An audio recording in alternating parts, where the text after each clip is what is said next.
আসসালামু আলাইকুম, Moniz blog and cook চ্যানেলে সবাইকে স্বাগতম। কেমন আছেন সবাই আমার প্রিয় বন্ধুরা? আশা করছি সবাই ভালো আছেন। আলহামদুলিল্লাহ, আল্লাহর অশেষ রহমতে আমিও বেশ ভালো আছি।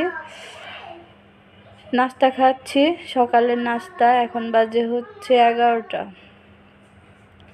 তো নাস্তাটা হচ্ছে ভাতের চাল দিয়ে বোয়া রান্না করা হয়েছে। আমাদের তো খুদ নাই, তাই ভাতের চাল দিয়ে বোয়া রান্না করা হয়েছে। আর সাথে আছে লাল মরিচের ভর্তা। এই যে দেখুন, আমি এখন খাচ্ছি লাল মরিচের ভর্তা দিয়ে মেখে মেখে খাচ্ছি। বিসমিল্লাহ বলে এই যে খেয়ে নিচ্ছি। তো ঢাকা শহরে থাকি, তো খুদ কিনতে পাওয়া যায় অবশ্য। তো অনেক দিন আগে কেনা হয়েছিল, শেষ হয়ে গেছে। এখন আজকে আবার সোহাগের আব্বু হঠাৎ করে বলতেছে খুদের বোয়া খাবে। তো এখন এই মুহূর্তে তো খুদের বোয়া নাই, তাই ভাতের চাল দিয়ে খুদের বোয়া রান্না করা হয়েছে। সাথে যে ডাল রান্না ছিল, সে ডাল রান্নাটাও দিয়ে দিছে। তো খেতে কিন্তু বন্ধুরা অসম্ভব মজা হয়েছে, কি বলবো। আর এই যে ভাত লাল হয়ে গেছে দেখুন, লাল মরিচের ভর্তা দিয়ে ভাত মাখালে তো এরকম লাল লাল হয়ে যায়। আর খেতেও কিন্তু অসম্ভব মজা, অসাধারণ মজা। এই যে লাল মরিচের ভর্তা। তো আমি এই ভর্তা দিয়ে এখন সকালের নাস্তা খাচ্ছি। এখন বাজে 11টা। আমার এই খেতে খেতে 11টা বেজে যায়, সকালে নাস্তা খেতে খেতে। তো বন্ধুরা, যাই হোক, আমি খেয়ে নিই সকালের নাস্তা, তারপর আবার আপনাদের সাথে পরে কথা হবে। তো নাস্তা খাওয়া শেষ হয়ে গেছে, শেষ করে এখন চা খাবো। রং চা খাই আমি, আর সোহাগের আব্বু তো রং চা খাই। তো দুধ চাও খাই, দুধ চাই বেশি খাওয়া হয়। রুটি যখন খাই তখন দুধ চা খাই। আর এই যে এখন রং চা খাবো আজকে। তো সাথে লেবু দেওয়া হয়েছে, এই যে লেবু চা। সোহাগের আব্বু খাবে লেবু চা, আমি খাবো নর্মাল চা, রেড লেবেল চা। তো যাই হোক, চাটা খেয়ে নেই বন্ধুরা।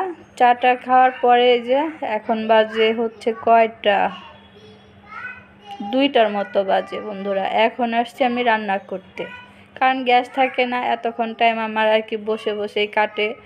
বসে থাকি, ঘরে কিছু কাজ করি, ঘটর গোছাই আর অন্যান্য কাজ করি, মোবাইলে বসে থাকি, সবার ভিডিও দেখি, তারপর কমেন্ট পড়ি, আবার আমার ভিডিও রেডি করি। এইসব করে আর কি সময় কেটে যায়। তো 2টা বাজে আসছি। আর আজকে আনছে হচ্ছে পোয়া মাছ। আজকে আনে নাই, গতকালকে আনছিল, ফ্রিজে রেখে দিয়েছিলাম। তো বের করে ভিজিয়ে রাখছি। এখন এই যে মাছটা আমি কেটে নিতেছি। আর আজকে মাছ কাটতেছি আমি কেচি দিয়ে, সেটা আপনাদের সাথে শেয়ার করছি। কেচি দিয়ে কাটার কারণ আমি বুঝতে পারি না, কোমরে খুব ব্যথা, বসাই যায় না। বসে বসে কাটাকাটি করলে আরও কোমর ব্যথা বেড়ে যায়। তাই ভাবলাম, হঠাৎ করে মাথায় বুদ্ধি আসলো যে কেচি দিয়ে কাটি। কেচি দিয়ে কাটা হয় না কখনো মাছ, তো পারি না বলে আর কাটি না। তো আজকে ভাবলাম যাই একটু কেটে দেখি পারি কি না। তো এই যে বন্ধুরা দেখুন, কেটে নিচ্ছি। তো যাই হোক, মাশাআল্লাহ পারতেছি। দেখুন, আপনারা বলবেন আমি পারি কি না, আমারটা হচ্ছে কি না। তো আমি তো কখনো কাটি নাই। তো ইউটিউবে ভিডিওতে দেখি অনেকেই কাটে এরকম কেচি দিয়ে। তা আমি আজকে ট্রাই করলাম সবারটা দেখে। তো যাই হোক, মাশাআল্লাহ কাটতে পারছি। তো ওইদিকে ভালো হয়েছে, আমার কোমর ব্যথাটা আর কি রক্ষা পেলাম বসে বসে। তারপরে কাটতে হবে, পেঁয়াজ কাটতে হবে। পেঁয়াজ আমি ছুরি দিয়ে কাটতে পারি না, মানে ছুরি দিয়ে কেচি দিয়ে কাটার অভ্যাস নাই। তো এত বছর সংসার করছি তো বটি দিয়ে কেটে কেটেই, তাই আর অভ্যাস নাই। এখন তো যারা নতুন গৃহিণী বা নতুন রাঁধুনি, যারা নতুন আর কি সংসার করতেছে, তারা কিন্তু এইসব দিয়েই কাটতে পারে। আর আমরা তো পুরোনো দিনের মানুষ, আগের দিনের মানুষ, আমাদের বটি দিয়েই কেটে অভ্যাস। তো যাই হোক, এই যে কেটে নিলাম। আর 2টা আছে, 2টা কেটে নিই। তো দেখতে থাকুন, সাথে থাকুন। পুরো মাছগুলো আমি আর কয়টা আছে, আর কেমন লাগলো, মাছ কাটতে পারলাম কিনা সেটাও কমেন্ট করে জানাবেন। এই তো সবগুলি কাটা হয়ে গেছে, আর 2-3টা আছে, তো কেটে নেই। তারপর আবার আপনাদের সাথে ফিরে আসছি। তো বন্ধুরা, মাছ কাটা শেষ করে এই যে ধুয়ে নিচ্ছি এখন। দেখুন, মাছগুলা কিন্তু সুন্দর ধোয়া হয়েছে। এখনও লবণ দিয়ে ধুই নাই, এরপর লবণ দিয়ে রাখবো কিছুক্ষণ, লবণ দিয়ে মেখে রেখে তারপর আবার ধুবো। তো আমি কিন্তু মাছ এইভাবেই ধুই, ধোয়ার পরে লবণ দিয়ে কিছুক্ষণ মেখে রেখে দিলে সেই মাছটা আর কি গন্ধ থাকে না, আর ধোয়াও ভালো হয়, খেতেও ভালো লাগে। অনেক সুন্দর হয়। অনেকে লেবু দিয়ে ধয়, আটা দিয়ে ধয়। তো যাই হোক, ওইভাবে ট্রাই করি নাই, করে দেখবো একদিন। আর এই যে মাছ কাটা শেষ করে এখন টমেটো ধুয়ে নিচ্ছি আর ধনিয়া পাতা। আজকে টমেটো দিয়ে মাছ ভুনা করব, পোয়া মাছ। ওইটা তো আপনাদের বলি না, এটা কী মাছ, পোয়া মাছ আর কি। সোহাগের আব্বুর খুব খেতে ইচ্ছে করছিল, সেই জন্য আনছে পোয়া মাছ। আর আজকে টমেটো দিয়ে ভুনা করব। টমেটো দিয়ে ভুনা করলে পোয়া মাছটা খেতে অনেক ভালো লাগে। তো ধনিয়া পাতার টমেটোটা ধুয়ে নেই, তারপর সেগুলো কেটে নিব। এরপর আসবো রান্না করতে। তো কুটাকাটি করতে অনেক সময় লাগে, রান্না করতে তো তেমন একটা সময় লাগে না, কুটতে কাটতেই আর কি বেশি সময় লেগে যায়। তো আজকে তো যাই হোক কুকুটা বাছা কম, সবজি টবজি নাই, শুধু টমেটো দিয়ে মাছটা ভুনা করব আর ডাল রান্না করব। এদিকে ডাল বসাই দিছি। আর এই যে মাছটা আমি আবার ভালো করে ধুয়ে নিছি, লবণ দিয়ে রাখছিলাম। তো ধোয়ার পরে এখন এই যে ভেজে নিব। ভাজার জন্য এখন আমি হচ্ছে মশলা মেখে নিব, হলুদের গুঁড়া, মরিচের গুঁড়া, ধনিয়ার গুঁড়া, সামান্য একটু লবণ দিয়ে মাছটাকে মেখে নিব। ভাজবো তো। তো আমি কিন্তু এইভাবেই ভাজি, মানে সমস্ত মশলা দিয়ে। অনেকে শুধু হলুদের গুঁড়া দিয়ে ভাজে। আর সমস্ত মশলা দিয়ে ভাজলে কী হয়, মশলাটা মাছের ভিতরে যায় ভাজার সময়, আর যেমন লাগে না, ভিতরে সব মশলা ঢুকে যায়। এইভাবে মশলা দিয়ে মাছ ভাজলে ভালো হয় রান্না করলে। তো যাই হোক, বেশি কথা না বলি, এখানে আমি ফ্রাই প্যান বসাই দিয়েছি। ফ্রাই প্যানে তেল দিয়ে দিলাম, তেলটা গরম হয়ে গেছে। এখন একটা একটা করে মাছ আমি দিয়ে দিব। কিছু মাছ আস্ত রাখছি, যেগুলো আর কি একটু বড়, সেগুলো আবার 2 পিস করে নিয়েছি। আর এগুলো একটু ছোট সাইজ, সেগুলো আস্তই রাখছি।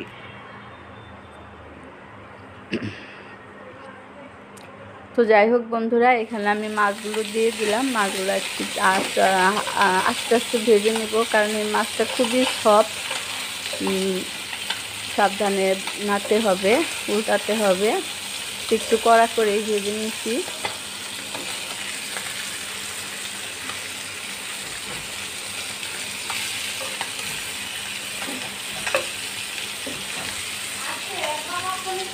তো বন্ধুরা, এখানে যে মাছটা ভেজে নিলাম, আর এদিকে ডালও কিন্তু ফুটে আসছে। ডালে মশলা দিয়ে আর টমেটো দিব। এই যে আজকে টমেটো দিয়ে কি ডাল রান্না করব শীতের সিজনে। প্রথম আর টমেটো দিয়ে ডাল রান্না করতেছি আজকে।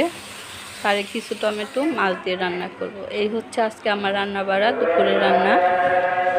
তো ডালটা আমার হয়ে গেছে, আমি টমেটো দেওয়ার পর ঘুটা দিয়ে ডালটা বাগার দিয়ে নিছি।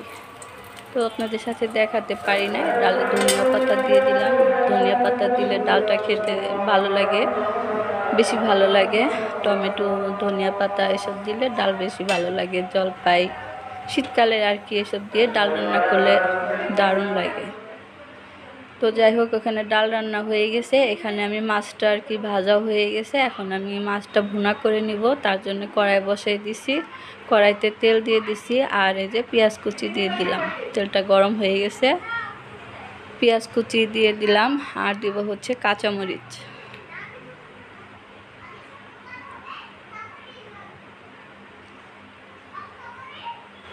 তো পেঁয়াজ আর কাঁচামরিচটা আমি একটু ভেজে নিব, একটু লাল লাল করে ভাজবো, কারণ ভুনা করব তো মাছটা, সেই জন্য একটু লাল লাল করে পেঁয়াজটা ভেজে নিব।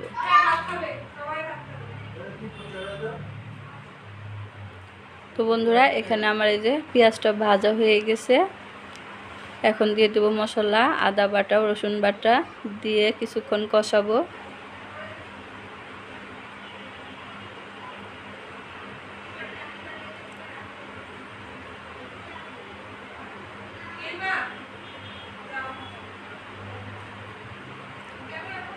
তো আদা রসুন বাটাটা দিয়ে দিলাম, আদা রসুন বাটা কষিয়ে এখন দিয়ে দিব হলুদের গুঁড়া, মরিচের গুঁড়া, ধনিয়ার গুঁড়া, সব কিছু পরিমাণ মতো দিয়ে দিব।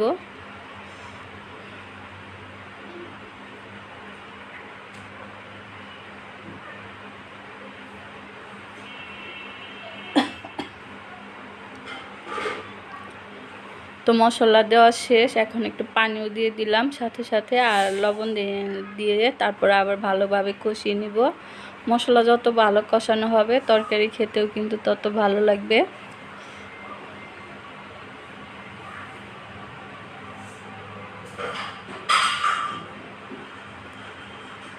তো তো এই যে লবণ দিয়ে দিলাম। এখন লবণ দেওয়ার পরে আরও কিছুক্ষণ কষাবো। মশলা কিন্তু এখনও কষানো হয় নাই। আর এই যে দেখুন অনেকক্ষণ পর আর কি কষানো শেষ। কষিয়ে এখন দিয়ে দিলাম টমেটোটাও আমি ভালোভাবে কষিয়ে নিব আর কি। যতক্ষণ টমেটোটা নরম না হবে ততক্ষণ কষাতেই থাকবো। তো বন্ধুরা এই যে ফিরে আসলাম, দেখুন টমেটোটা নরম হয়ে গেছে। আমি কিন্তু এতক্ষণ আর কি টমেটোটা কষিয়ে নিছি। টমেটোটা অনেক শক্ত ছিল, এখন নরম হয়ে গেছে। তো আমার টমেটো দিয়ে মশলার সাথে টমেটো কষানো শেষ। এখন দিয়ে দিব পানি।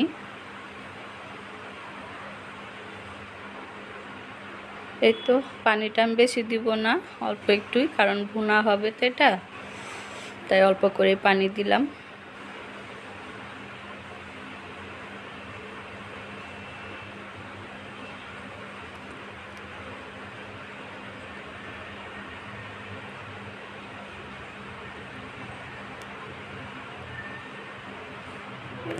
তো এই যে কষানোর পর আমি আবার ঢাকনা উঠিয়ে দেখলাম বলক এসে গেছে। আর কয়েকটা পুঁই শাকের পাতা ছিল, তো পুঁই শাকের পাতাগুলো আমি রাখছিলাম অন্য একটা কাজের জন্য, সেটা আর করা হয় নাই। তার জন্য আমি তরকারির মধ্যে দিয়ে দিলাম পুঁই শাকের পাতাটা, ভালো হবে। আর এই যে মাছও দিয়ে দিলাম। মাছগুলো একটু কড়া করে ভেজে নিছি। পোয়া মাছ তো একটু নরম সফট বেশি, তার জন্য একটু কড়া করে ভাজছি, তাতে খুলে যাবে না। তো যাই হোক এই যে মাছ দিয়ে দিলাম।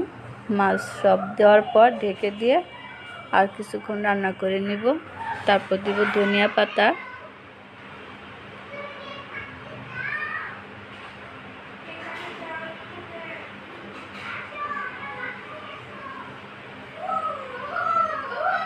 এই তো মাছ দেওয়া শেষ বন্ধুরা। এখন ঢেকে দিব।